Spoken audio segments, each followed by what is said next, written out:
కాంగ్రెస్ 100 రోజుల పరిపాలన special action ప్లాన్తో కాంగ్రెస్ పార్టీ హైదరాబాద్తో బలంగా మారనుందా అంటే 13,000 మంది ఏమంటారు అంటే బలంగా మారుతుంది. అంత సినిమా లేదని 72%, లేదు తెలియదని 2% మంది అంటారు. ఇది రేవంత్ రెడ్డి ప్రభుత్వ పాలన మీద ఉన్న జనాలకున్న అపారమైన అచంచలమైన విశ్వాసం. ఈ 100 రోజుల ప్లాన్ తోటి నేను బ్రహ్మాండం బద్దలు చేసేస్తాను అంటున్నాడు.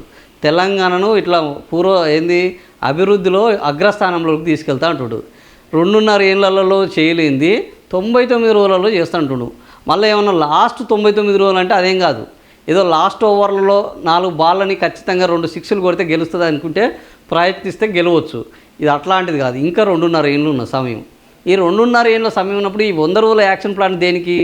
ఫస్ట్ వచ్చినప్పుడు ఎవడన్నా 100 రోజుల యాక్షన్ ప్లాన్ పెట్టుకుంటాడు, లాస్ట్ ఉన్నప్పుడు 100 రోజుల యాక్షన్ ప్లాన్ పెట్టుకుంటాడు. ఈయన నట్ట నడమ ఈ యాక్షన్ ప్లాన్ పెట్టాడు. ఎందుకు ఈ యాక్షన్ ప్లాన్ పెట్టింది? ఎన్నికల కోసం.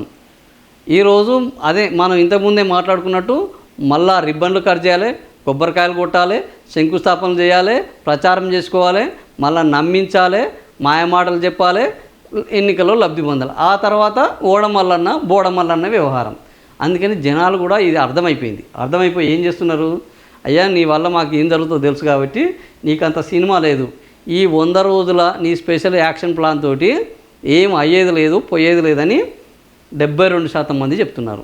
ఇక అవుతుంది ఎంతో కొంత ఉంటారు కదా, ఎక్కడైనా కొంత అభిమానం అనేది ఉంటుంది. ఎక్కడ కూడా 100కు 100% మొత్తం వ్యవస్థలో అభిమానం కానీ నమ్మకం కోల్పోయిన వాళ్ళు ఉండరు. కాబట్టి ఆ 26% మంది కొంతమంది నమ్ముతున్నారు. ఏదో జరుగుతుందిలే అని వాళ్ళు కొనువుపుతోటి కొనాశతోటి ఉన్నారు. కనీసం వాళ్ళ ఆశ కోసం పనిచేస్తే మంచిది.